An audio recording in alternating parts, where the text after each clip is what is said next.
علیکم، آپ دیکھ رہے ہیں کے نیوز ایچ ڈی۔ میں ہوں حارث علی شاہ گیلانی۔ چلتے ہیں آج کی اہم خبروں کی طرف۔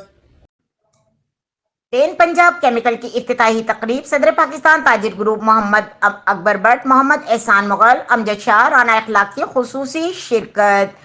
تفصیلات کے مطابق لاہور کے علاقے گلبرگ میں پین پنجاب کیمیکل کے ہیڈ آفس کی افتتاحی تقریب کا انعقاد کیا گیا۔ تقریب میں صدر پاکستان تاجر گروپ محمد اکبر بٹ، مرکزی chairman national union of journalist Muhammad Ehsan Mughal, صدر Auriga centre Syed Amjad Shah, chairman Liberty board Rana Akhlaq, Nawaz Butt, Nadeem Jatt, Bilal Virk, حاجی عابد بابا بٹ، ملک ٹیپ، رانا ندیم، ایان بٹ نے بطور خاص مہمان خصوصی شرکت کی۔ اس موقع پر chief executive Pan Punjab chemical doctor Zaka Ashraf, director Pan Punjab chemical سبجیت اللہ، نعمان بٹ، مزمل بٹ، احسن شاہ سمیت دیگر کی جانب سے مہمانوں کا بالاخانہ استقبال کیا گیا۔ تقریب میں شرکت کرنے والے مہمانان گرامی کی جانب سے chief executive Pan Punjab chemical doctor Zaka Ashraf کو پین پنجاب کیمیکل کے ہیڈ آفس کے شاندار افتتاح پر مبارکباد پیش کرنے کے ساتھ ساتھ نیک تمناؤں کا اظہار بھی کیا۔